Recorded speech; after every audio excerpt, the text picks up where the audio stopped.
Can you see my screen? Mm,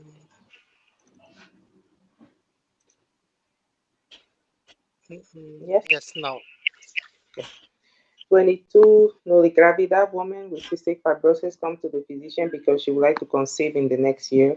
She has not been hospitalized in the she has not been hospitalized in the past 3 years. Her disease is well controlled with antibiotics, bronchial drainage, bronchodilator, nutritional support, pancreatic enzyme replacement. She is BMI is pretty low. Her pulse is fine. Blood pressure fine. Exam shows no abnormalities except for prolonged expiration phase. Her husband is healthy, no family history of cystic fibrosis. She should be told that she will most likely require which of the following during pregnancy. Okay. So cystic fibrosis. Cystic fibrosis is a genetic disorder. Cystic fibrosis is a genetic disorder caused by abnormalities in the chloride ion transport. Abnormalities in the chloride ion transport that causes thickened secretion in a variety of organ systems, most notably the respiratory tract and the gastrointestinal system. This leads to common presenting symptoms of the recurrent pneumonia, sinusitis, pancreatic insufficiency. Most cystic fibrosis cases are diagnosed on neonatal screening performed shortly after birth. Malnutrition is common in patients with cystic fibrosis as their pancreatic insufficiency causes inadequate absorption of the protein, fat, and vitamins. This patient has signs of long-term malnutrition, such as small stature, low BMI, small stature, low BMI. This malnutrition is likely to be worsened in pregnancy as our nutritional requirement increase to provide the developing fetus with appropriate nutrients. Thus, she is most likely to require nutritional supplementation during her pregnancy to prevent complications such as fetal growth restriction. Okay. Next. A 6-month-old girl brought to the ED by parents because of 2-day history of high temperature. Do you remember Invited. the fetal growth restriction like symmetric and asymmetric, the cause of the symmetric and asymmetric? I remember the cause of the symmetric will be the chromosomal issues and the infections, congenital infections. Congenital infection. And it happened in the first trimester. It happens, yes. Yes, it happens.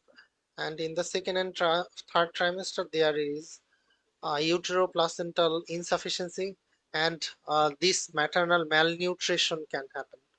So, fetal growth restriction. So, if like this patient, this cystic fibrosis patient, Mm-hmm.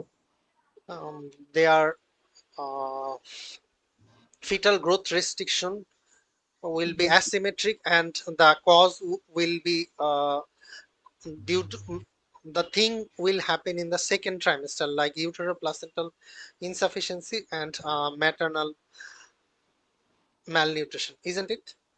Yep, you Yes, got it. yes. And in like in symmetric one, there is Mm-hmm. like global growth will be lag, but in asymmetric one, the head will be spared. Yes, Okay. you So got it. head sparing. Yep, Okay. So if something you got happens like head sparing would be okay. it. So head will be normal. Yes, her Mhm. head is normal.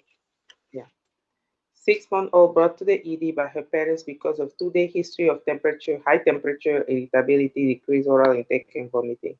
She has no history of serious illness and receives no medication. She has not received any vaccination. She appears acutely ill and lethargic. Temperature is high, pulse high, respiration high, BP low, oxygen is 95. Exam discloses bulging fontanelle and decreased responsiveness. Lumbar puncture is performed and results are RBCs, not that many. WBCs a lot. And I think neutrophils are more. The monocytes also are high. Glucose. Let me check that. In the CSF, in the CSF, in the CSF. Okay. Well, my glucose is low actually, and protein is high. Broad spectrum antibiotics are and steroid therapy started. Which of the following is the most likely long-term complication of this patient condition? Long-term complication of the condition. Okay,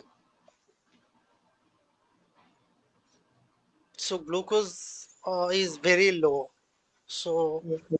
bacteria it's glucose, so it's bacterial. And um, hypotension, tachycardia, lethargic, fever, vomiting. So looks like meningitis, bacterial meningitis. Okay, 6 month old bacterial meningitis. From 0 to 6 month is gel, group B, E. coli and listeria. From 6 month to 6 year, is it shine? Like streptococcus, pneumonia, hemophilus influenza, Neisseria meningitis. Okay. And from 6 years to 60, it is again the cause, as far I remember, along with some viral causes. Okay. Written in the first state. These things are written in the first state. Like Zero, meningitis, sorry, 0 to 6 gel, and yes, then above 0 to 6 months gel, and then above 6 months is shine. yes, above 6 month is shine. Okay. Okay.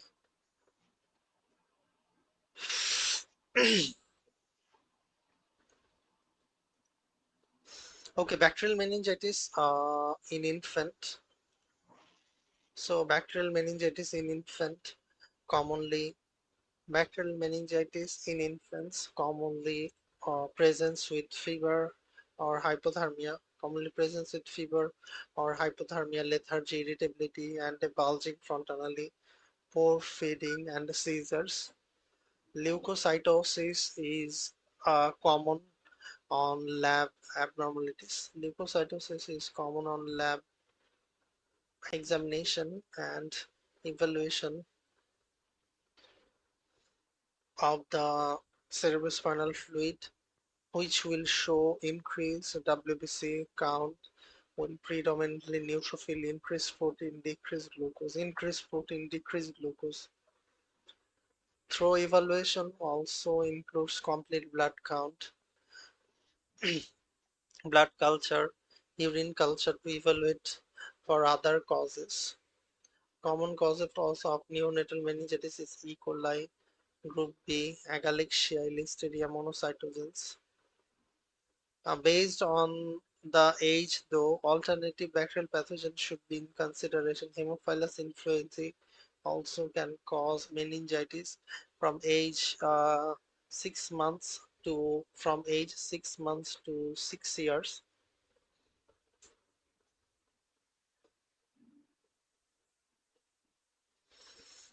Meningitis is commonly treated with meningitis is commonly treated with broad spectrum antibiotics. Complications include lifelong neurologic deficits such as developmental delay, hearing loss. Hearing loss is one of the most common long-term complication of the bacterial meningitis, may be transient and permanent. So we need to remember these two, like developmental delay and hearing loss. Okay. Next. 16-year-old girl. Wait, were you done reading? I Yes. didn't read it. Okay. 16-year-old girl brought to the physician by her mom because she has never had menstrual period. She is 4'10", so sure. BMI is fine. Her temperature is fine, pulse is fine, respiration fine, BP a bit low. Breast and pubic hair development is standard stage 1. She's 16, and there is scant axillary air. Pelvic exam is fine. FSH, serum FSH concentration is 62, which I don't know is that. Follicular stimulating. She's female, premenopause, so it's normal. Wait, no, it's high. FSH is high.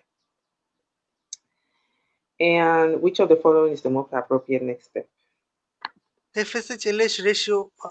Uh, okay, how you would remember FSH-LH? FSH and LH. FSH. Can I see the lab value of the FSH? Oh, sorry. Yeah.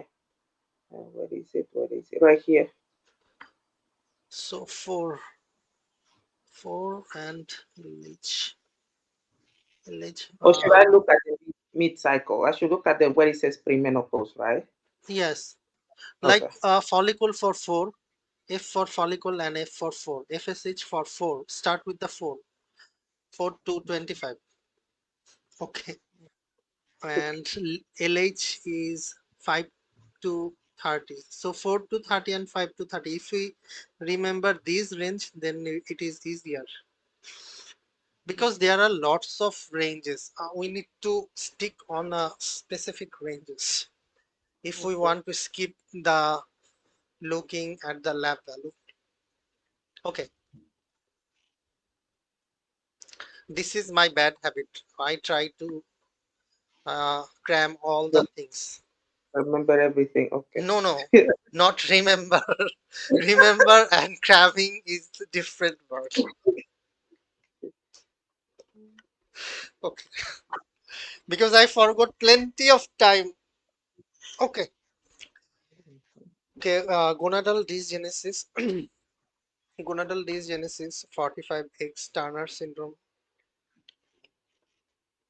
Turner syndrome is a common cause of primary amenorrhea, which is secondary to gonadal dysgenesis. In the setting of 45XO genotype, other signs of Turner syndrome include short stature. Other signs of Turner syndrome include short stature, cystic hygroma, webbed neck, swelling in the hands of the feet, coarctation of the aorta, bicuspid aortic valve, fused kidney, and infertility. Fused kidney and infertility. Additionally, decreased estrogen concentration may cause failure to develop mature secondary sexual characteristics of breast and pubic hair development. Patient may also develop vaginal atrophy. A patient may also develop vaginal atrophy or dryness related to low estrogen concentration, similar to postmenopausal patient. Vital signs are vital signs are within normal limits. Diagnosis is made with karyotype analysis, which would be most appropriate next step in the management of these patients' condition. That may aid Other lab values that may aid in the diagnosis are increased concentration of LH, follicular stimulating hormone, caused by the lack of negative feedback from estrogen, but these findings are non-specific. Okay, Can you read D as in dog? yes. MRI of the sella turcica can be used to evaluate the pituitary gland. Lesion in the pituitary gland can cause hypopituitarism, which presents with fatigue, ovarian dysfunction, short stature. While this patient demonstrate some of these features, hypopituitarism would be associated with decreased rather than increased FSH hormone secret concentration. Okay. Can you Okay, what? repeat? Sorry, Oh, which go one? ahead.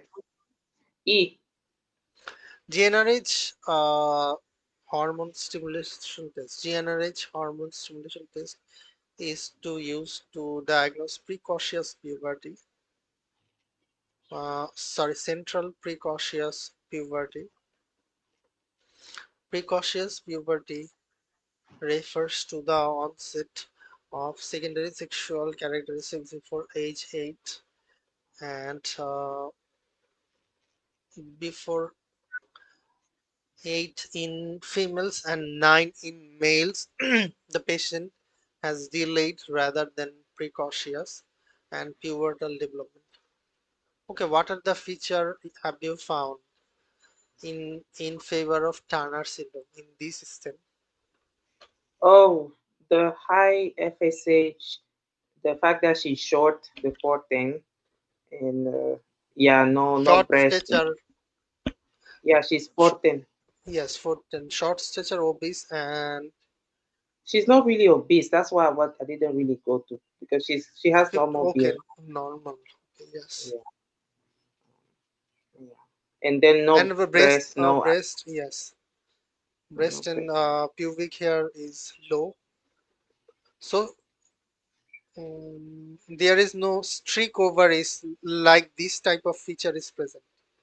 No, they didn't give that. I mean, obviously she has it, but they just didn't give it on the Yes. question. Okay. Okay. Next. 7-year-old boy brought to the physician because of a 4-day history of dry, mildly itchy rash. The rash began as a small pink oval area on the chest and progressed to scaly red patches over his arm, legs, and body. His mother calamine lotion and topical steroid without relief. He's currently taking amoxicillin for strep pharyngitis, diagnosed 4 days ago.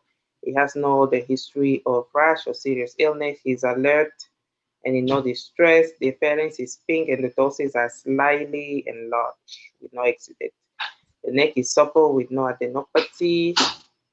Photograph of the rash over the trunk is here. Which of the following is the diagnosis?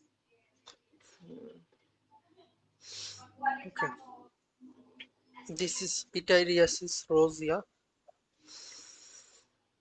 Pityriasis rosea is a cutaneous eruption.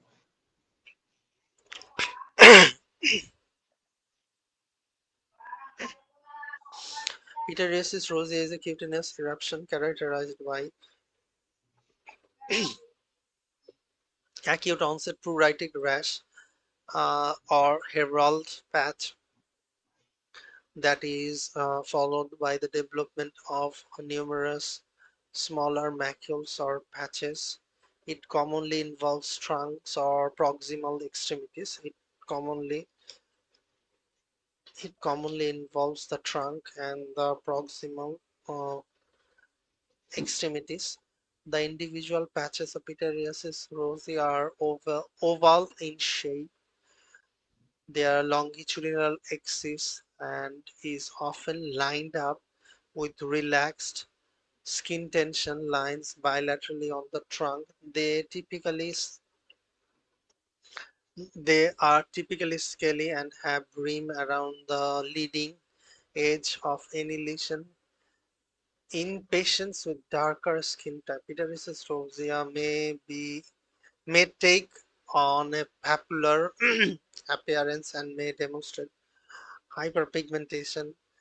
It is usually induced by viral infection. It is usually uh, viral infection, human herpes virus 6 or 7. Though often the exact infection is not determined, pityriasis rosea self-resolves within 6 to 8 months. Okay, what? What is the clue here? Like he has a infection. No, he has the. It says if you read the question, it says he started with one patch that then became like a bunch of it. So I think that's the clue. You say, oh, what is it?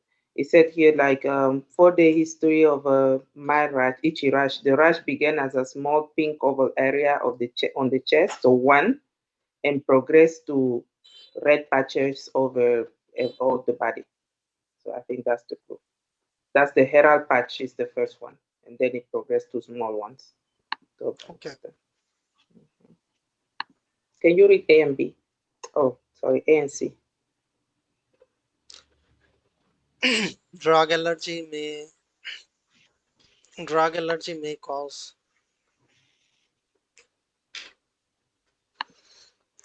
drug allergy may occur in the setting of antibiotic use, particularly those in penicillin or sulfonamide classes.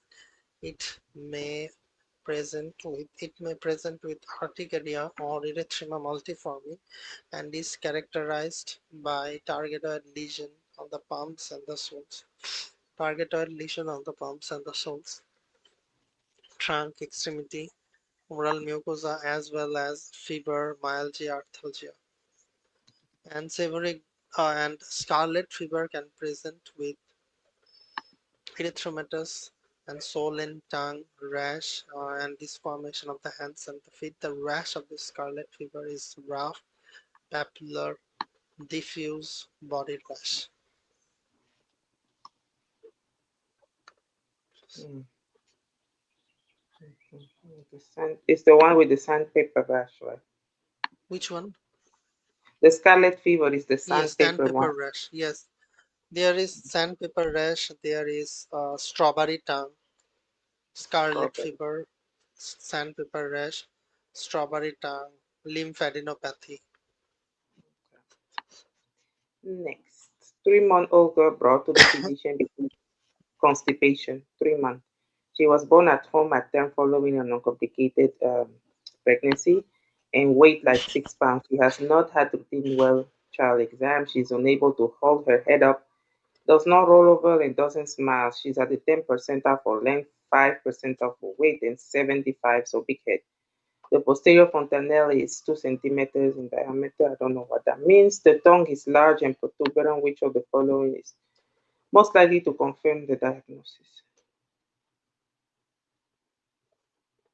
Okay. So this baby has constipation, weight gain, weight gain, and is there anything else? The That tongue is large and protuberant, so looks like hypothyroidism, congenital hypothyroidism. Okay, congenital hypothyroidism can come with umbilical hernia also. Okay, congenital umbilical hernia. Congenital hypothyroidism commonly presents in the first few months of a life with feeding difficulties.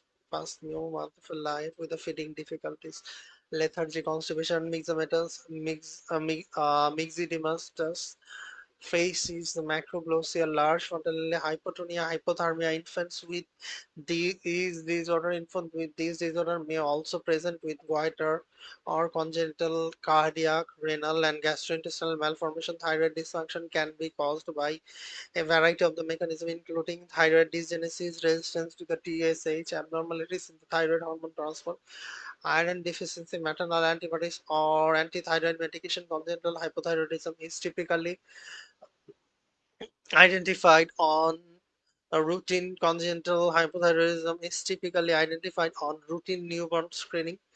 Thyroid function test will confirm the diagnosis. It is treated with thyroid hormone supplementation, levothyroxine, and can lead to intellectual disability or neurological issues, hearing loss, and ataxia. next, Yeah. 32 men. Yeah. 32 man comes to the office for routine. He was diagnosed with HIV 7 years ago and began ART 6 years ago. He received the appropriate immunization at the time of diagnosis. He has tolerated his medication regimen well. He used illicit IV drugs for 5 years, but stopped 7 years ago. He's in a monogamous relationship with one female partner. They use condoms consistently. Examination shows no abnormality. CD4 count is 645, so normal. And plasma HIV viral load is 1,000. Which of the following immunization is most appropriate to administer at this time?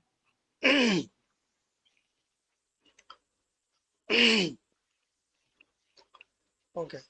Uh, so the committee on immunization practice. Advisory Committee on Immunization Practice, ACIP guidelines, the pneumococcal vaccine. The pneumococcal vaccine is the most appropriate immunization to administer at this time. For immunocompetent adult, a single dose of the pneumococcal polysaccharide for the for immunocompetent adult, a single dose of pneumococcal polysaccharide vaccine is recommended at the age 65 years or older. Current guidelines recommend shared decision making between the patient and the clinician regarding the addition of pneumococcal conjugate doses. Special situation in the PPSV 23 vaccine is recommended for patients younger than 65 include chronic medical condition, diabetes, heart failure, pulmonary disease, or immunocompromised status. For patients with immunocompromising conditions, PCV 13 followed by a series of PPSV 23 is recommended.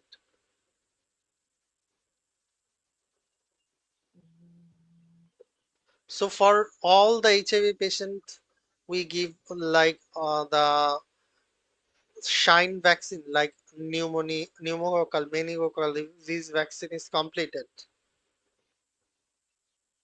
are you So repeat the question. Uh-huh. like for all the HIV patients, we will give the meningococcal and pneumococcal vaccine first, then the antiretroviral. Meningococcal you give the meningococcal and pneumococcal at the time of diagnosis. When you diagnose it, you give it. Okay. And then, yeah, and And then you start the retroviral at the same time. And then what I'm confused is in the which one next, is first? oh, Like no, no. PCV 13 followed by PPSV 23. This one. No, I understood from what they're explaining, they're saying that if you are above 65, then you just get the 23. If you are below 65 and you are immunocompromised or have like a chronic medical, you have to do the 13, then the 23. I think that's what they said, right? Or no? Yes. Okay. Where I get confused is the next answer choice. It says meningococcal vaccination is recommended to be repeated every 5 years for patients who remain at increased risk of exposure. He was diagnosed 7 years ago. Yes. So Why think he not got, repeat why meningococcal not vaccine? repeat it? Because he's not a risk for exposure. Is that why? She has only one monogamous relationship with one female partner. That may Okay. be another cause. Like Okay. she like gonorrhea, uh, like meningococcus. For having meningococcus, the probability is low as he has only one female partner now. Okay. Okay. Get it. Next. 24 men with protein C deficiency comes to the physician because of a 1 week history of yellowing on his skin. 3 months ago, he had a mesenteric infection and require resection of all but 45 centimeters of the proximal small bowel. The remainder of the jejunum was anastomosed to the colon. He received TPN at home. He takes no medications. Mm. Exam today shows generalized jaundice. Labs leukocyte count is, I guess, fine. Serum bilirubin is high and direct bilirubin, so direct bilirubin is high. Alk force is, I believe, high. In AST and healthy are normal, I think. Which of the following is the most likely cause of the patient hyperbilirubinemia?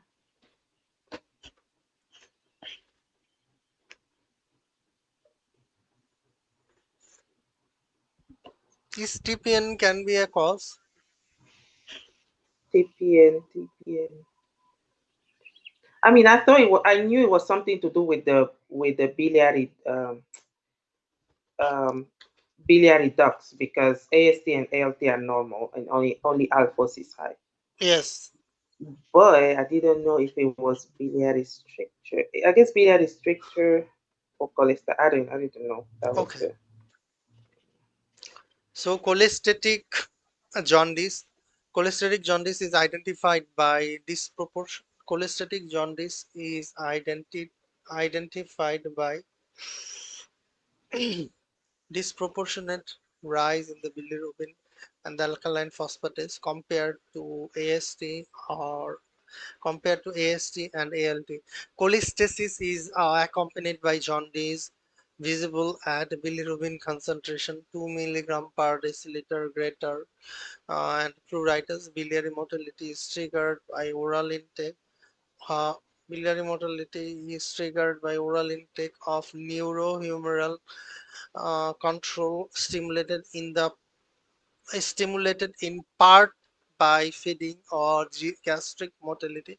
A lack of oral intake, such as in this case, a lack of oral intake, such as in this case, total parenteral nutrition with resultant limited gastric emptying will also cause limited biliary drainage, limited gallbladder contractility. In addition, TPN can cause bile duct inflammation, fibrosis, and biliary obstruction, which describes the clinical picture of cholestasis. TPN-induced cholestasis is more prone in patients with a short bowel. More prone in a patient with a short bowel. Cholestasis is defined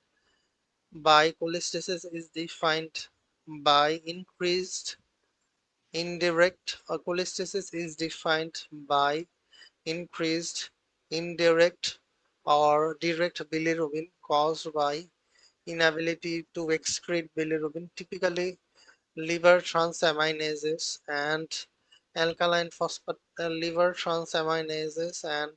alkaline phosphatase concentration are not increased. Management of this condition involving discontinuing TPN and providing enteral feeding. Okay, Can you explain that one? this TPN one. Like, yeah, how does what is the cholestatic hepatitis and how does TPN causes it? Okay, actually, as far like it can cause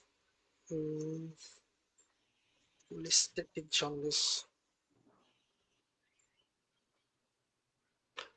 Like, how does TPN causes the high bilirubin? I'm confused. Like TPN can cause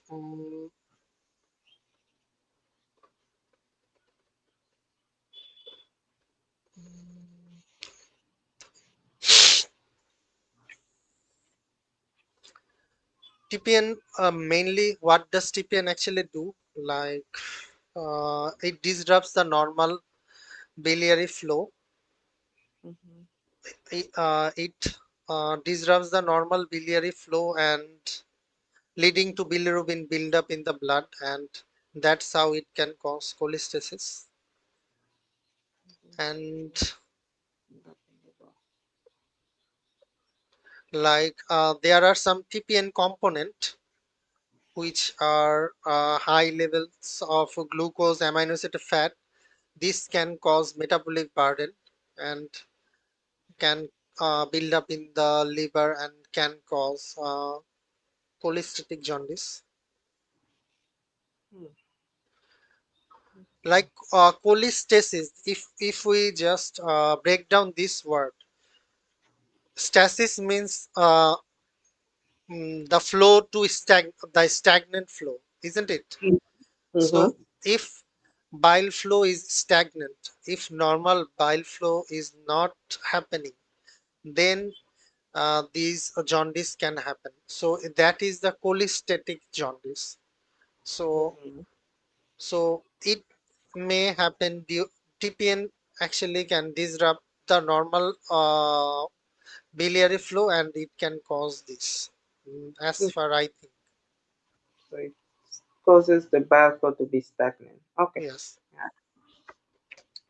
8 weeks after uncomplicated vaginal delivery, 8 weeks after uncomplicated vaginal delivery, a healthy full-term newborn. Uh, 8 weeks after uncomplicated vaginal delivery of a healthy full-term newborn, a 21-year-old woman, gravida one para one, brought to the clinician back then because of change in personality and depressed mood over the past 10 days. Change in personality in the first. Okay. She has not had headache. Her menses have not resumed despite discontinuation of breastfeeding 5 weeks ago. Her husband says that she has no interest in sexual intercourse. She does not use drug BMI. She has had a 6 pound weight gain since delivery. She's now like BMI is fine. Physical exam and neurologic exam is fine. Or mental status exam, she has flat affect and is slow to respond to questioning. She spontaneously cries during the interview and exam. She has no suicidality. What is the most appropriate next step in management? So what is your diagnosis? I thought it was some hormonal stuff, but I guess Sorry. no. I thought it was some hormonal thing, but I guess it's depression. Okay. I thought She. because she gained weight and all that, it was like hormonal, but Okay. I guess not. It's depression.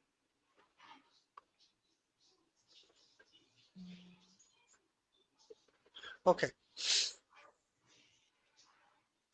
Postpartum depression, now known as major depressive disorder with peripartum onset.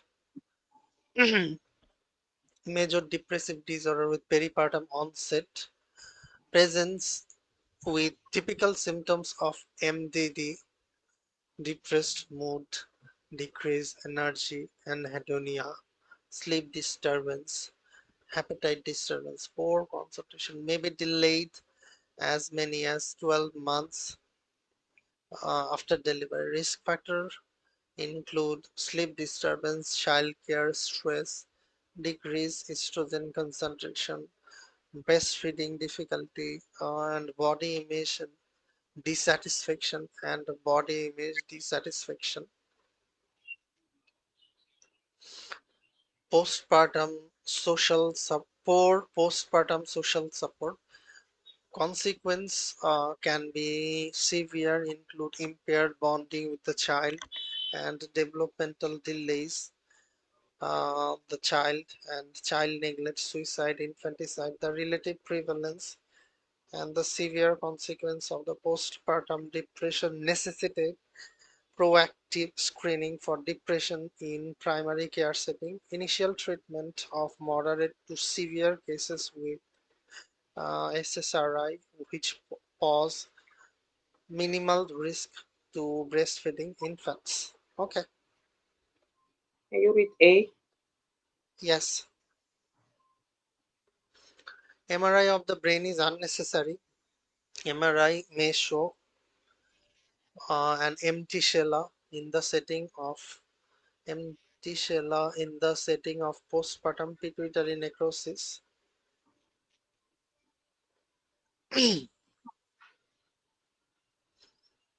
which may present with depressed mood, which may present with depressed mood.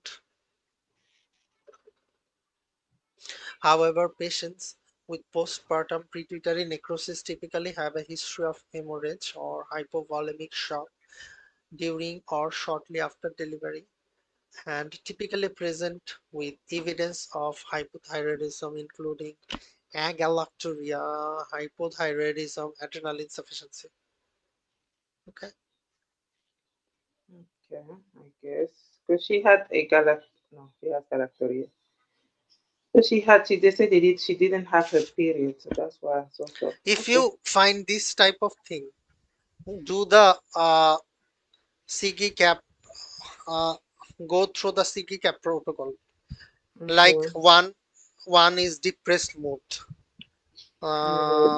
So one point we have got, like they had no interest in sexual, so interest lost in everything.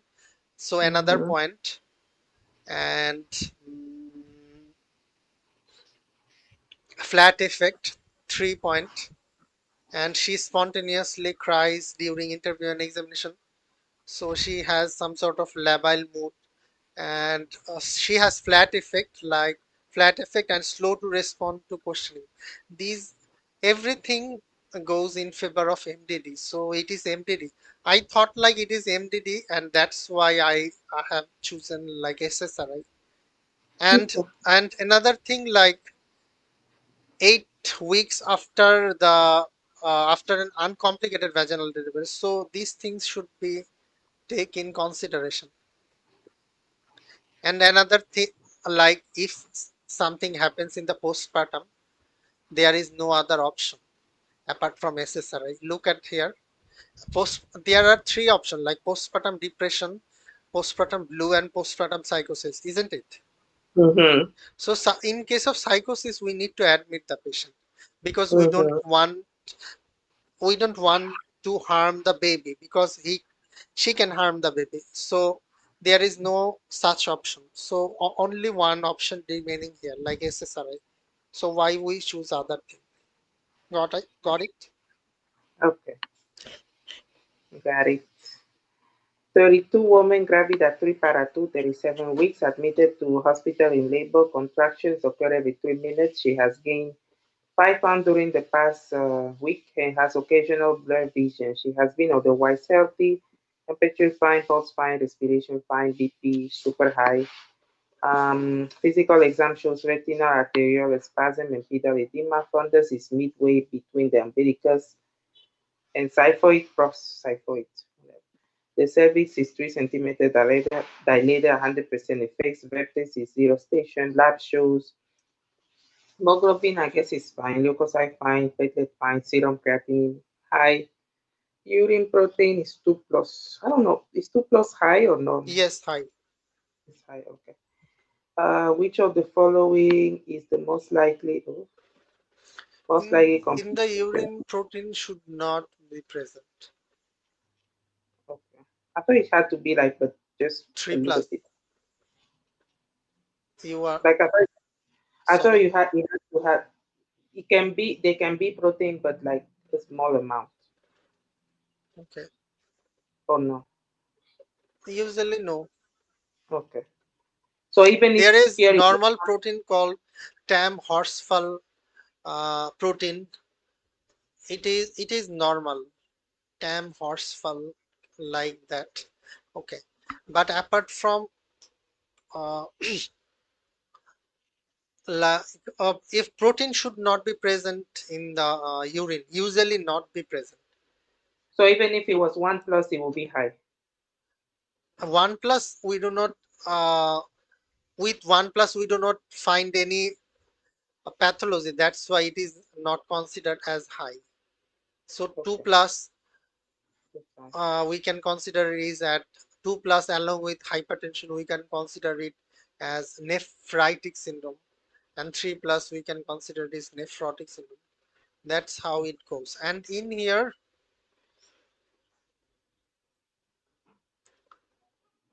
is there anything written for protein?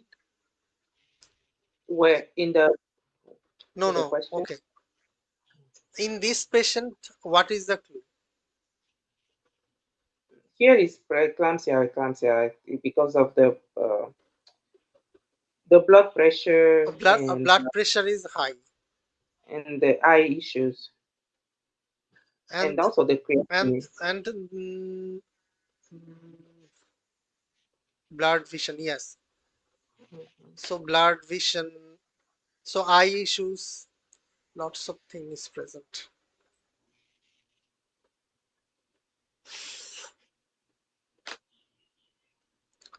Okay.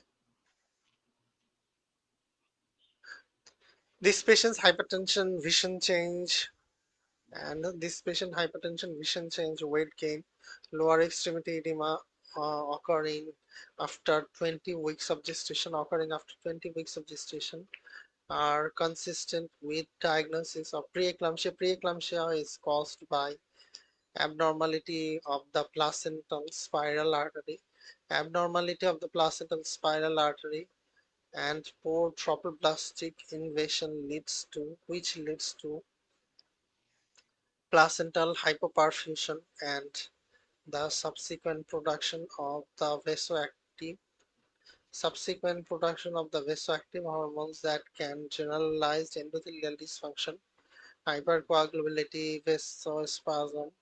Preeclampsia may lead to uteroplacental insufficiency that puts the fetus at risk for fetal growth restriction. If untreated, preeclampsia can, sorry, I did not say anything. okay. If untreated, preeclampsia can progress to eclampsia, characterized by maternal seizures, which can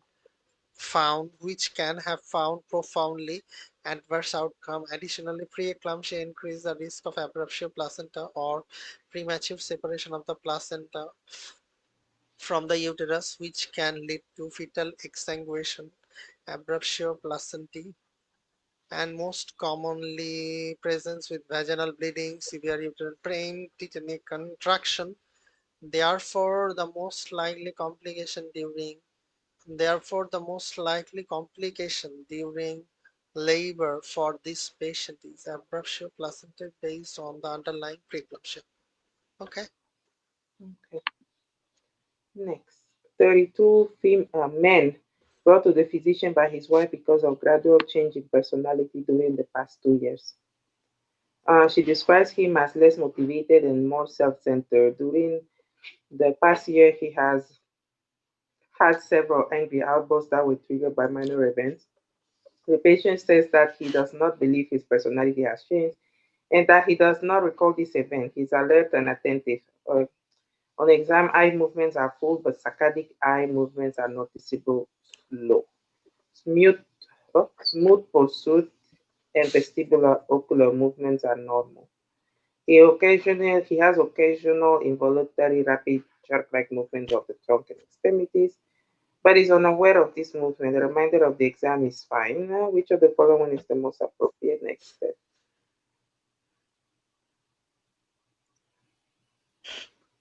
He has saccadic eye movement and involuntary rapid jerky movement.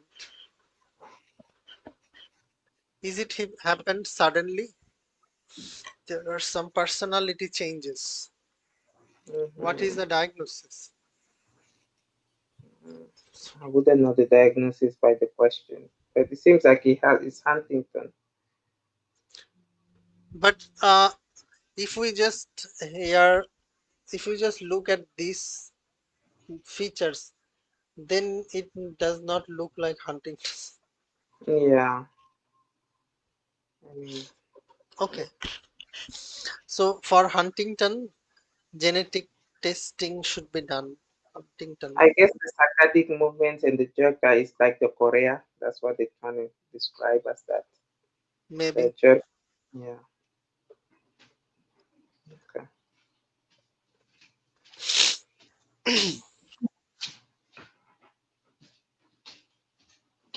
Okay. Okay.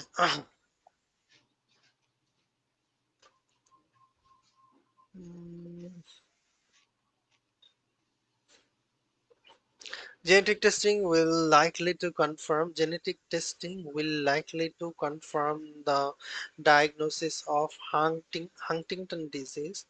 Huntington disease, which is a hereditary progressive neurodegenerative disorder. Hereditary progressive neurodegenerative disorder.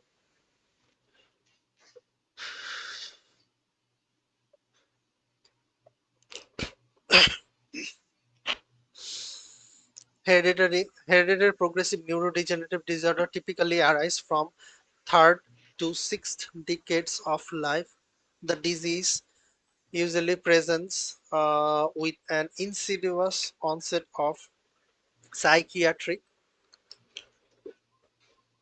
irritability, depression, psychosis, and cognitive symptoms, motor symptoms, chorea, hypotonia, dystonia, loss of voluntary control,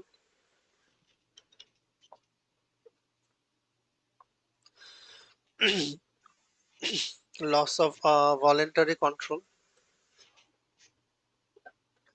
loss of voluntary control of the movements typically appear later in the disease course. Patients with Huntington disease typically dies within 10 to 40 years after the disease onset. Chorea is a key Huntington symptom, can be experienced as restlessness. Chorea is distinguished by irregular, unpredictable muscle movement. Irregular chorea is distinguished by unpredictable, unpredictable muscle movements that tend to flow from one muscle group to another,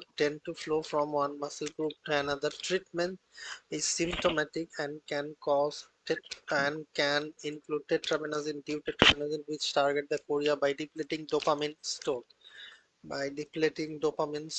Huntington disease is caused by expansion of trinucleotide repeat CAG on chromosome 4,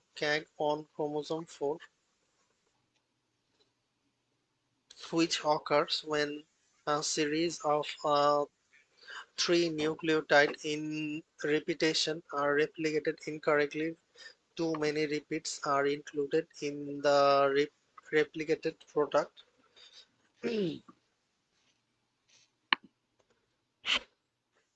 Huntington disease demonstrates as anticipation, that is a genetic inheritance phenomenon in which future generations are affected at younger age with more severe symptoms.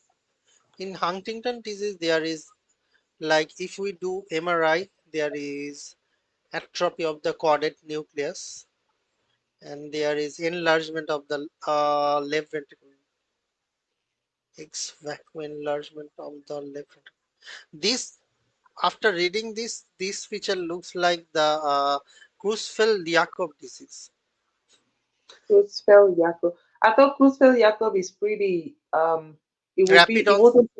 Yeah, rapido. So it wouldn't yes, take. rapid onset Yeah. myoclonus, hyperreflexia, like these things is present. But it's like the guy is so young for hunting. He's 32. You Huntington see? usually happens in this age. Oh, I thought it was like a old people. No, no, it's not old people. Like in the, have you seen the House MD? Oh my God, no. So one of the doctor was suffering from Huntington disease, Okay. and she was deteriorating Okay.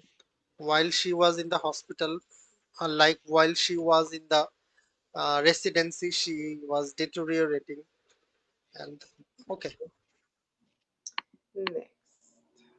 12-year-old girl brought to the physician by her mom because of 2 month history of increasing constant throbbing pain and pressure in the pelvic area. 2 month history. She has no history of serious illness, doesn't take medication. She has never had menstrual periods. She follows a normal diet and takes gymnastic lesson weekly. She's at the 50 percentile, so she's fine. Weight, height, and BMI. Vital signs normal. Breast and pubic hair development and sadness stage 3, so normal. Exam of the external genitalia shows bluish bulge of the tissue between the normal appearing urethra and anus. I think this is pretty clear. Which of the following is the most likely Yes, diagnosis? bulging. Yeah, that's pretty So it's clear. imperforate hymen. Okay, Yeah. next. Next. A 9-year-old girl brought to the physician by her dad for a well child exam. He is concerned that she's beginning to develop breast at an early age. Menarche has not occurred. Her mother menarche was at 12. The patient is at the 75 percentile for height and weight is normal. Breast exam is sexual maternal stage 2. Pubic hair is 1. The remainder of the exam is fine. Which of the following is the most appropriate next step? Okay, it's reassurance. Another crazy type of question. Yeah. Okay. Next. Okay. Can you explain me? Oh, sorry. Oh no, it's just that remember, precocious puberty mean is girls when Before age 8 and boy before age before age 8. 9. Yeah, and she's 9, so it's normal that she start having puberty. Okay. Yeah, and puberty also always starts with, like, I think you showed me the mnemonic: boobs, pubes, Oops. whatever. Yeah, so it's it's normal because she's starting with the breast, so that's boobs, and then pubes will Pubes, be, yes. and then the last one would be menarche, and she still doesn't have menarche yet. Oh, so that's normal. Okay. Does it make sense or no? Yes, yes. Okay. 57 men comes to physician because of 1 week history of shortness of breath and swelling of his legs. Okay, he says his shortness of breath occurs most frequently when he lies down. During the past month, he has had the sensation of abdominal fullness and pulling and has noticed progressive increase in his belt size. Okay. 5 years ago, he received the diagnosis of bleeding esophageal varices and alcoholic cirrhosis. He underwent sclerosis of the varices and abstained from alcohol since then. Temperature is fine. Abdomen is moderately tense and tender with shifting dullness. There is 3 plus peaking edema of the lower extremity. Paracentesis is done. Lab studies. Protein is. I have to look at this. Where am I? What is protein and albumin? Protein usually, I remember 32, like 3 2 is normal, maybe. Um, Like yeah, I guess protein is not. Oh no, less, that's cerebral. I know. Sorry. normal protein is 32, 3.2 something. Oh, right Where, here, yes, 6 to 7. So like that's look at the albumin. okay. We actually Albumin is. look at the albumin, isn't it? Oh yeah, Albumin both is of them. 3.5 to 5.5. Both are low. Uh Protein huh. is very low. Yeah. And Peritoneal fluid, leukocyte count, I guess is high. I don't know. Neutrophils, I guess is high. I don't know if I'm supposed to look at this here. No, right? It doesn't have peritoneal thing. Protein total in the peritoneal fluid is low too, and albumin is low too. So serum protein and peritoneal protein, and they are all low. Which of the following is the most appropriate next step in management? if we calculate like SAG value, serum Mhm. albumin minus ascites albumin, what it comes? Serum albumin is 1.8 Is divided or is minus? minus serum Minus albumin minus ascites albumin, minus 1.8. zero point 0.8. So if it is less than 1.1, that means uh, total pressure is not elevated. So it may be due to peritoneal inflammation, or it may be you got my point. We actually I don't remember, but I get what you're trying to say, what you're saying. I just don't like remember it. if we calculate the SAC value, serum albumin minus ascites albumin. If SAG Mm-hmm, is more than 1.1, it means mm-hmm, there is elevated portal pressure. If SAG value is more than 1.1 gram per deciliter, then it mm-hmm, means that there is elevated uh, SAG value, elevated portal pressure, and the causes here is cirrhosis, cirrhosis, heart failure, Budd-Chiari syndrome, and portal vein thrombosis. These four is high SAG value, mm-hmm. and Got it. low SAG value means portal pressure is not elevated. And in here, the causes are like if very low albumin, very low serum albumin, then it is nephrotic syndrome. If there is peritoneal inflammation, then it may be TB, pancreatitis, or peritoneal malignancy. Mm-hmm. And in SBP, there may be low SAG value. Okay. Spontaneous. Okay, I'm reading the explanation. Mm-hmm.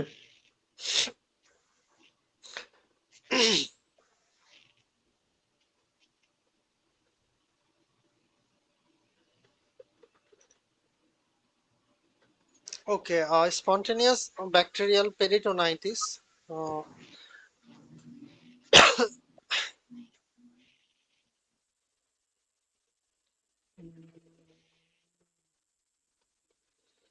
but in okay, I do not match with this condition. Serum albumin minus ascites albumin. Ascites albumin is low, so 0.8 less than 1 per 1. Okay, it should be high. Don't know why it is low. Oh, Okay, spontaneous bacterial peritonitis occurs most frequently in the cirrhotic most frequently in the cirrhotic cases, mm, in any patient causing ascites. SBP is an infection within the ascitic fluid. SBP is an infection within the ascitic fluid in the peritoneal cavity, most likely from the translocated enteric flora such as E. coli. E. coli. Common presentation. The classic presentation include the classic presentation includes fever with diffuse abdominal pain, tenderness in patients with ascites. If there is clinical concern of SBP, the ascitic fluid sample for paracentesis, lab analysis of the ascitic fluid include gram stain, culture, and cell count. A total count more than 1000, a total count greater than 1000, or neutrophil count more than 250. Neutrophil count more than 250 is generally diagnosed with SBP, and culture results in variable positive. And antibiotics is third generation cephalosporin are considered as the first line therapy. So they told us total leukocyte count is greater than 1000, but in here total leukocyte count is only yeah. 900. It, Yeah. it does not fit with any criteria. Yeah. If they are, as they are calling it is SBP, but it does not go with the criteria. Yeah, not really. It doesn't Like go with. like even if even with the like SAG value, SAG should be more than 1.1, but in here SAG Mhm. is less than 1.1. It does not match. Then The leukocyte count is low, not more than 1000, and segmented neutrophil should be more than 250. So it Mm-hmm. is, I don't know why it is. Yeah, that's a weird question.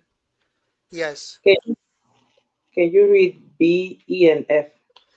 yes.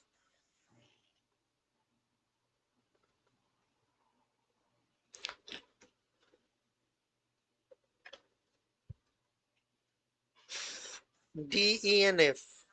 Oh, B as in boy. B, Okay. E, and F. Ultrasonography of the hepatic vein. Ultrasonography of the hepatic vein helpful. Ultrasonography of the hepatic vein in helpful in diagnosing the Budd-Chiari syndrome, which is characterized by acute onset right severe upper abdominal pain, congestive hepatopathy, and liver failure caused by obstruction of the hepatic vein. Liver failure caused by the obstruction of the hepatic vein by thrombosis. However, in cases with evidence of SBP, administration of the antibiotic should not be delayed. I think that's the key here. They don't need you to know if it's SAG is high or whatever, or what caused the ascites. They want you to know that now that you have spontaneous bacterial peritonitis, so infection of the ascites fluid, since it's an infection, you need to give antibiotic. It doesn't matter how you got the ascites or how, but the ascites is Do they infected. tell you the diagnosis? No, but you see that it has neutrophil. The neutrophil count is increasing the peritoneal thing. Right? Okay, It's that's the thing here. It what only am I? fits Yeah, it's because it's 67. The normal six, stops at 62, which is not like that high actually. not that high. But that's the only lymphocyte is normal. No, it's not that. So that's the only key here. And he don't even have fever. That's the thing. Yes, But in he, spontaneous bacterial peritonitis there is fever. it is fever. He don't even have fever. So I guess yeah, the only key here is the Yes, lymphocyte count is high. So he has an infection. So you need to give antibiotics before you do anything else. I think that was the main thing here. okay. Oh, E and F. Okay.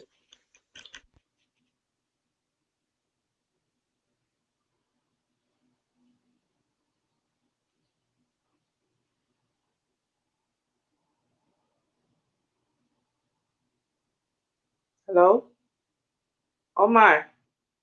No. Hello, hello, hello. Oh, Can you nah. hear me? Okay, now. I Okay, don't know. good. Okay. ENF. Yes. Liver biopsy is useful in the diagnosis. Liver biopsy is useful in the diagnosis of uh, of the conditions such as cirrhosis, hepatitis, hepatocellular carcinoma, which can be helpful in diagnosis of the cirrhosis. It should not delay antibiotic administration when SBP is known. And CT angiography of the liver would not be helpful in the diagnosis or treatment of the SBP. CT angiography is used in a variety of the clinical presentation to assess the patency, course, and integrity of the blood vessel, most commonly in the thromboembolic disease, atherosclerotic disease, and bleeding. Okay. Okay. Next. Yeah. An asymptomatic 62-year-old man comes to for routine exam. Physical exam shows splenomegaly, labs. Oh, Jesus. Hematocrit is normal. No, maybe not. Let me double check. Yeah, it's normal. Leukocyte count is high. Segmented neutrophil, I believe it is normal. It's kind of low. Bands are high, and then basophils are normal. No, it's high. Lymphocytes is low. Monocytes is normal. Myeloblasts, you see myeloblasts, promyelocytes, metamyelocytes with yeah, myelocytes. Platelet count is super high. Leukocyte alkaline phosphatase activity, so lab is decreased. Oh goodness. Exam of bone marrow shows many immature white blood cell precursors. Which of the following is the diagnosis? So he is old. So what is your diagnosis? It cannot be. Okay, wait. ALL is little, Little, yes. and then the other one will be CLL. That will be really old, like 70 and above. Yeah.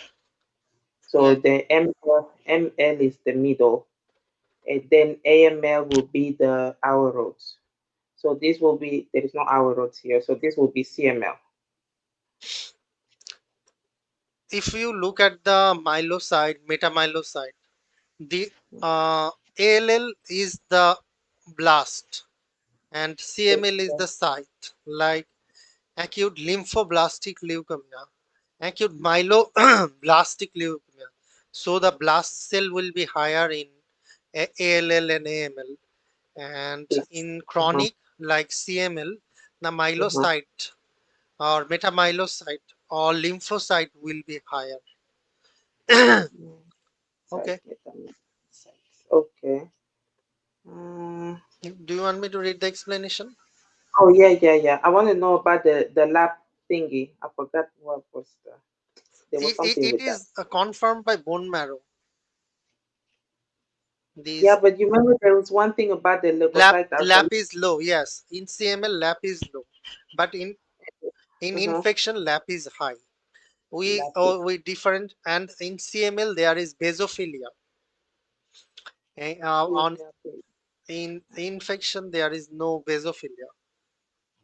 You want that chart to like CML versus others, isn't it?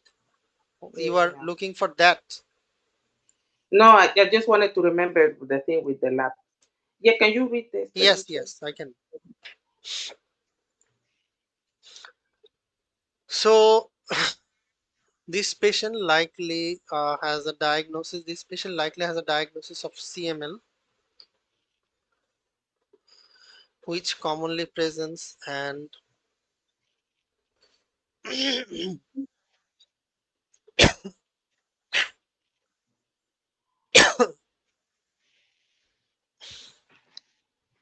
okay, I'm reading.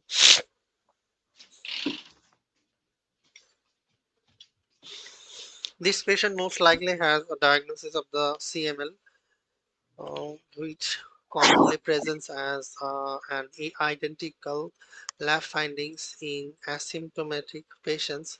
The chronic phase may present with fatigue, night sweat, weight loss, splenomegaly, fever. CML is defined as Philadelphia chromosome translocation of the chromosome 9 and the 12.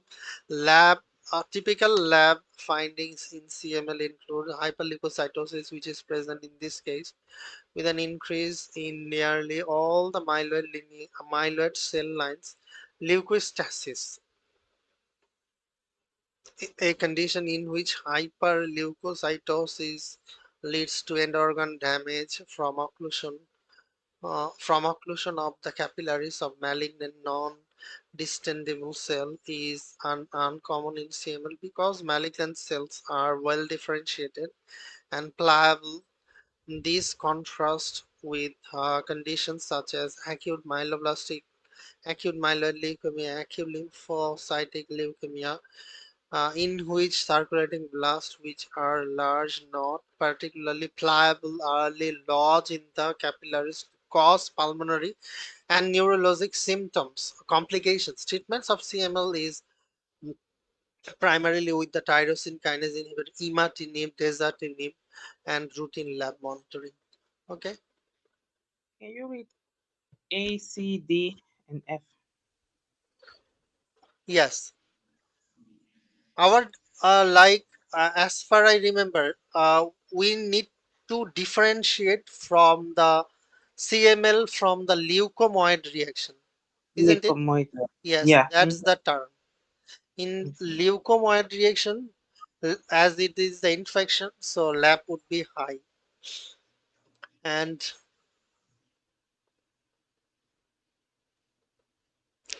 in CML there is leukocytosis. They have told us about the leukocytosis, which is myeloid bulge leukocytosis. There may be other like thrombocytosis and anemia can be present, and we confirm it via bone marrow. In bone marrow, there may be increased blast cell.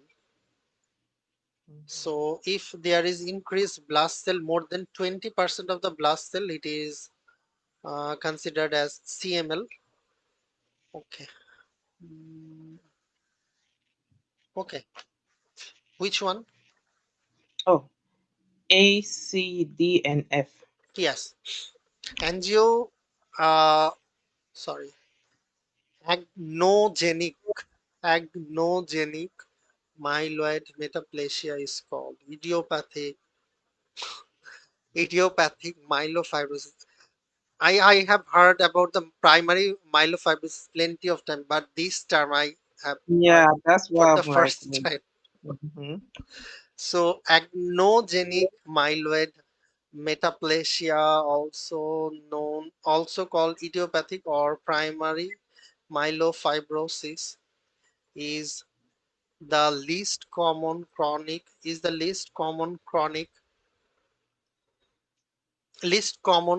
myeloproliferative disorder in association with is associated with increased lab increased leukocyte active phosphatase activity. This patient's serum discloses decreased lab activity, so it is not the answer. So in primary myelofibrosis there may be increased lab. Okay. So C, chronic Mhm. myelomonocytic leukemia is a hematologic disorder that displays the neoplastic and proliferative behaviors. Lab studies are notable for a predominant monocytosis which is not present in this patient sample. And erythroleukemia is a subtype of AML characterized by proliferation of immature erythrocyte. Leukopenia is disclosed on lab studies rather than leukocytosis, as in these cases, as well as anemia and thrombocytopenia, as well as anemia and thrombocytopenia. So that is erythroleukemia. Yeah, Jesus. Myelodysplasia is frequently encountered in older individuals or those who previously received cytotoxic chemotherapy. Findings on bone marrow aspirate include abnormal appearing of the cell, multiple lineage which are not present on these patients' bone marrow biopsy. Polycythemia vera is associated with JAK2 mutation, and that lead to unregulated proliferation, and erythrocytosis presenting symptoms are often related increase blood viscosity and include headache, visual disturbance, and erythromelalgia, burning pain in the digit. It is associated with pruritus caused by hot shower. Okay. Okay, next. 5-year-old boy brought to office for follow-up exam 2 days after he was discharged from the hospital following an episode of pyelonephritis. Medications are cefepime and acetaminophen. He is at the 50th percentile for height and 25 for weight. BMI is at the 10th percentile. Temperature is fine. Pulse is high. Respiration high. BP low. Physical exam shows no abnormality. Results of study from his hospital admission showed a leukocyte count that's normal, and urine positive for leukocyte esterase. Urine culture group Klebsiella pneumonia susceptible to cephalosporins. Kidney ultrasound show mild hydronephrosis. Which of the following is the most appropriate next step? Okay.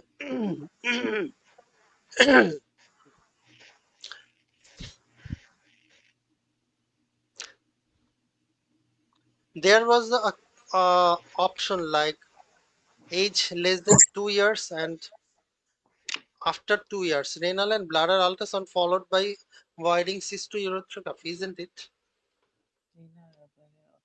Do you remember what I'm talking about? I remember what you're talking about. I remember it was less than 2 years, then after 2 years. Yeah. But was it the renal? Yeah, it was the renal bladder ultras. Was it the ultrasound first or the cystoscopy first? Ultrasound first, renal and bladder RBUS followed by cystourethropy, isn't it? Okay, okay, yeah, So okay. why it is He's not not. answer? Um, Okay, I okay, I'm can. reading the explanation. These things are very confusing. Yeah, it was pyelonephritis. I don't know. I don't remember. I don't know how to look for it. Or UTI. Maybe it was UTI. Never mind. I'll find it. I'll find it after you can read the explanation. Okay. It should be the new UTI in babies. Okay. Among children,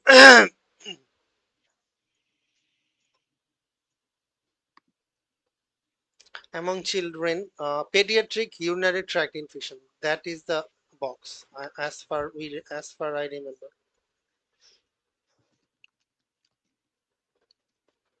Okay, among children who present with initial fibro, among pres, What happened? sorry, What happened? my Okay. throat. Okay, among children who present with an initial episodes of febrile UTI, it is essential to identify the factors that may predispose the patient to recurrent infections. Recurrent UTI increase the risk of renal scarring, hydronephrosis, CKD, viewer vesicoureteral reflux. Viewer is an incomplete closure of the so that's why, and now I got it. So in here the diagnosis is viewer vesicoureteral reflux. Viewer is for VCUG, voiding cystourethropy. Okay. Vesicoureteral reflux is characterized by incomplete closure of the vesicoureteral junction during voiding with retrograde flow of urine from the bladder to the uterus. Viewer viewer allows for retrograde transport of bacteria to the upper urinary tract infection in to the urinary tract infection in a significant risk factor for pyelonephritis. Risk factor for pyelonephritis. Avoiding cystourethropy is indicated in children. Avoiding cystourethropy is indicated in for children for first febrile UTI if there is evidence of hydronephrosis, renal scarring, or other findings that are suggestive of VUR. Uh, Vesico voiding cystourethrogram involves installation of the contrast dye into the bladder via catheterization that allows visualization of the reflux during voiding. You got it? Mhm. If Oh, I if found if, it. if I am just okay. Suppose what how the question comes in the UTI in children. The two or three question I have found, like if there is UTI in the children, Mhm. if there is UTI in the children, or what first thing if you suspect that there is That's UTI, sorry, that's the box. The yes, box. yes, if there is UTI, then do the investigation first, like leukocyte esterase, nitrates, and urine culture, this one. And if that was positive, immediately go to the treatment. You don't need the renal and bladder ultrasound first. But if it is recurrent one, like fast febrile UTI, uh, there is a question like there is treatment first, but if there is recurrent UTI and age less than 2 years, then renal and bladder ultrasound followed by voiding cystourethrogram. And if it is more than 2 years, then observational and recurrent, we have to do the both. And for viewer, voiding vesicoureteral reflux, we need to do the voiding cystourethrogram, as because the kidney ultrasonography shows there is a mild hydronephrosis. So this is the sign of viewer. You got my Okay. point. Repeat what you're saying because I think you're confusing it. Repeat what you're saying. Repeat what you said. I think that if Mhm. there is viewer void vesicoureteral reflux, so in vesicoureteral reflux on ultrasonography, we will found mild hydronephrosis.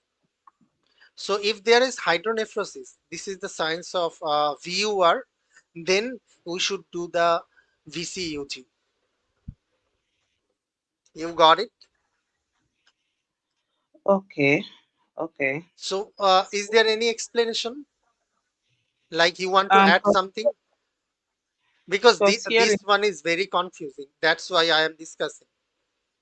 because you see that's the box that we had on UWOR, and it said less than two when it's first UTI. Less Yes. than two, you do ultrasound and then BCUG if the ultrasound is abnormal, and Yes. more than two, you do observation and low. That's first UTI. Yes. Now, recurrent UTIs, that's where you do ultrasound and the VCUG. Both. So Yes. based on both, Yes. both, yeah. So based on this patient, he's more than two, and this is his first UTI. So Yes. normally it should be observation alone. But I'm thinking that you're saying that because they did the ultrasound and they found that there was hydronephrosis, Yes. then There, they there keep. is another box. If you Oh, found that box, like primary vesicoureteral reflux in children, if you try to find this box, primary vesicoureteral reflux in children.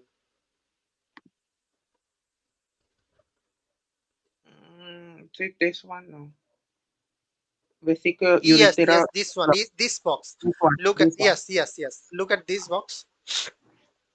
So in this box, look at the presentation, febrile UTI, and Mhm. look at the diagnosis. Renal ultrasonography show hydronephrosis.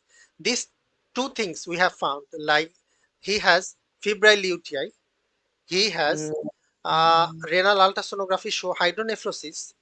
So next thing we need to do voiding cystourethrogram, where we will found ureteral filling with or without dilated collecting system. Mhm. Mhm. If we Mhm. find this, and if then we do the grading, if it is mild, spontaneous resolution with the growth, if it is severe, which will cause renal scarring and the CKD without Mhm. intervention. So on that case, in severe case, we will do prophylactic antibiotic along with the surgery. Okay. You got it? Got it. Got it. And they said that spontaneous resolution of viewer by age 5 is common due to growth of the intravesical ureteral segment. So it can resolution by itself, but we need to do the voiding cystourethral. That so for VUR we do the VCUG. You need to remember the key point, then it will be helpful. I am looking for these things nowadays. Yeah, that's good. That's good. Mhm. 16 girl brought to the ED And that things immediately. prevent me from reading the whole question and may Yeah. mistakes. Yes. Yes. Okay. Yes. 16-year-old girl brought to the ED immediately after she collapsed on her way to the bathroom at home. She has anorexia nervosa and has had a 40-pound weight loss during the past 16 months. Menarche was at 11 years old, but her last menstrual period was like 14 months ago. She does not drink alcohol or use drugs. On arrival, she's cachectic. Um, BMI is low, of course. Temperature is normal. Pulse low. Respiration normal. BP low. Physical exam shows fine air over the skin. ECG shows ST segment depression and increased U wave. This person is most likely to have which of the following serum electrolytes findings? Okay, what is your diagnosis? Anorexia, I don't know. It says she has anorexia. So probably like Okay, electrolyte imbalance. yes, anorexia, probably electrolyte imbalance, and there is presence of U wave. What does it mean? Oh, Increased U wave. is it Tall peak, hyper? tall peak T wave is hyperkalemia, and the Oh, presence of U wave is, hypo? yes, hypokalemia. So Oh, it should be severe hypokalemia. So we need mhm. to find out the option where there is severe hypokalemia. Now look at Oh, the potassium one. In the yeah, that would be potassium, the highest. there is only option C, there is severe hypokalemia, and the rest of the, like 3.2 is not that low. Normally it's maybe 3.5 to 5.5 or 5, 3.5 to 5, isn't it? Yeah, 3.5 5 to 5. to 5. So 3.2 is not that uh, low. And in ECG, when you find the ECG finding, that means it is very low. Okay. ECG, it's very low. Okay, Okay. okay. You want me to read the explanation? Yes, please. Yes. Okay. Anorexia nervosa is characterized by intense fear of gaining weight, decreased self-worth related to body weight, and restriction of food or binge eating or purging behavior. Patients with anorexia nervosa often have a BMI less than 17 kg per meter square, below 5th percentile, as a result of insufficient nutrition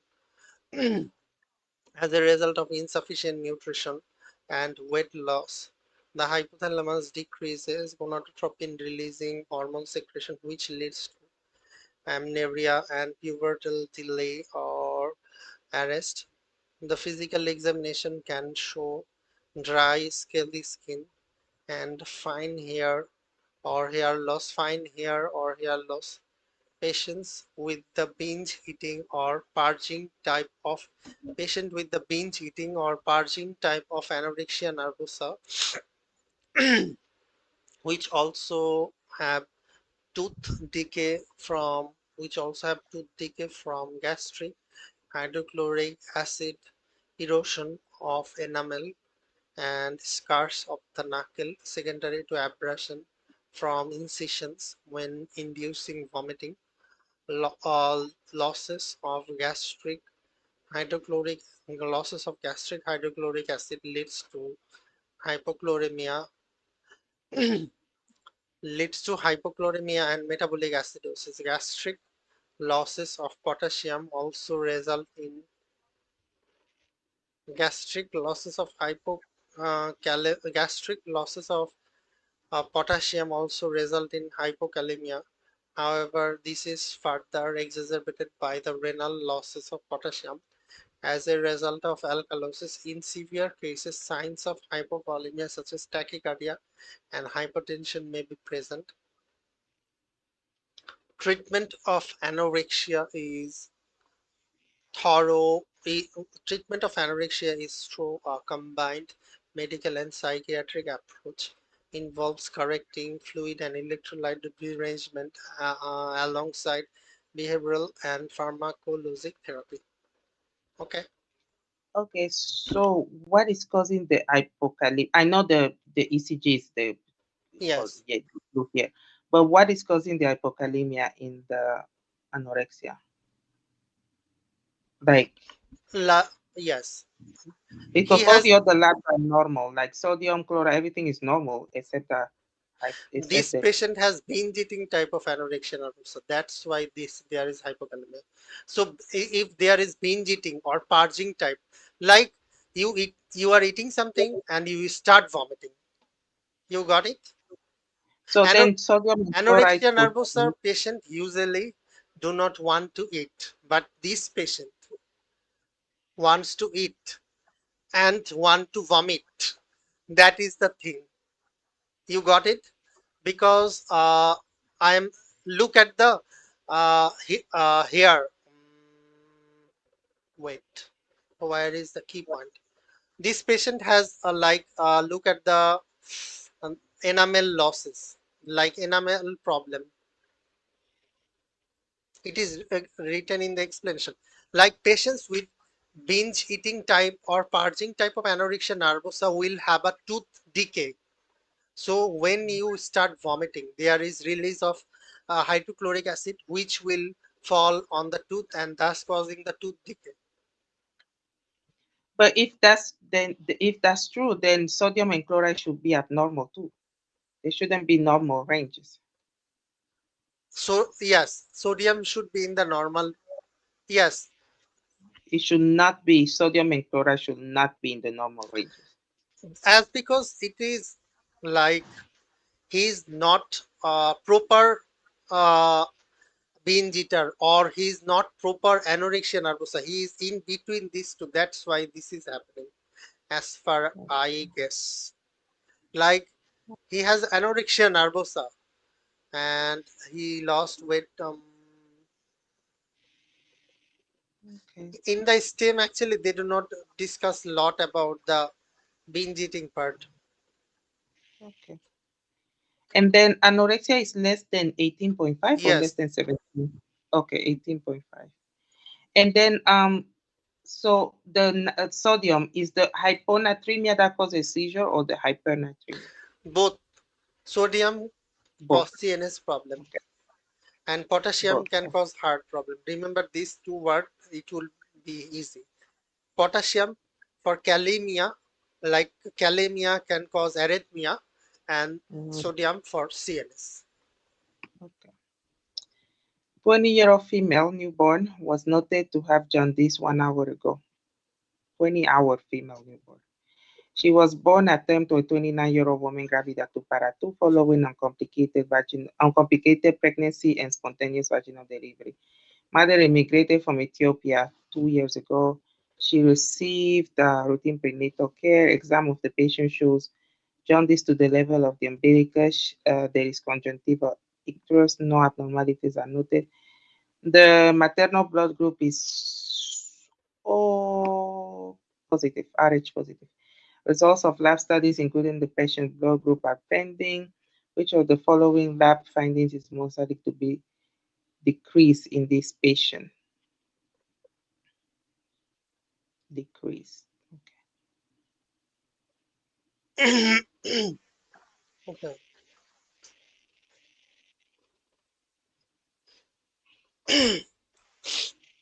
Hemolytic disease of the newborn. Hemolytic disease of the newborn can be caused by red cell antigen or alloimmunization in the mother,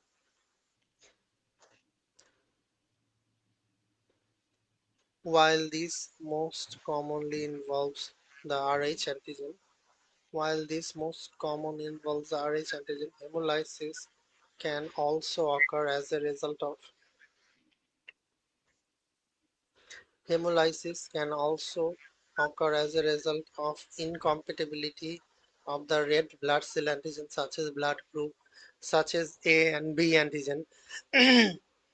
This is a particular concern in mothers with blood group O who have antibodies A and B. This incompatibility results in hemolytic anemia of the newborn as seen in this patient caused by transposition.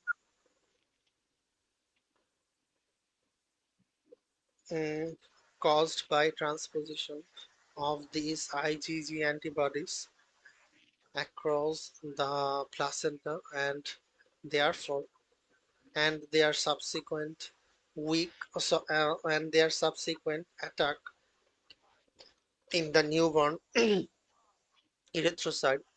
Thus, this patient with profound jaundice born to multiparous or mother with blood group O is the most likely to have decreased hematocrit on lab evaluation as a result of hemolysis. Okay. Can you Okay. explain me hemolytic disease of the newborn? Which one, the AB or the RH? The, Which one? this one, like why hematocrit? Oh, because the antibodies from the mom is O whatever, has O group. So Yes, I am she O has positive. antibodies against A and B because she doesn't have B A B. So she has antibodies against A and B. Okay, So the antibodies are going to cross the baby. Let's say the baby has A, is blood group A, is not blood group zero. The antibodies against A are going to cross the placenta, go to the baby, and kill the A blood group in the and fetus. kill the in the fetus. So the hematocrit in the fetus will be so the blood in the fetus will be decreased. Basically, Okay, that's what they say because it would explode. I guess I don't know. It will be decreased. okay. The blood how do you call that? The RBCs will be RBC. decreased because they are exploding. Yes, that's what they say. Does it Oh, make sense? yes, it makes sense. Okay. We Okay, you take a want to break. take break? Yes, okay. Yeah, I eat my breakfast. Okay, Okay. okay, bye bye. Bye.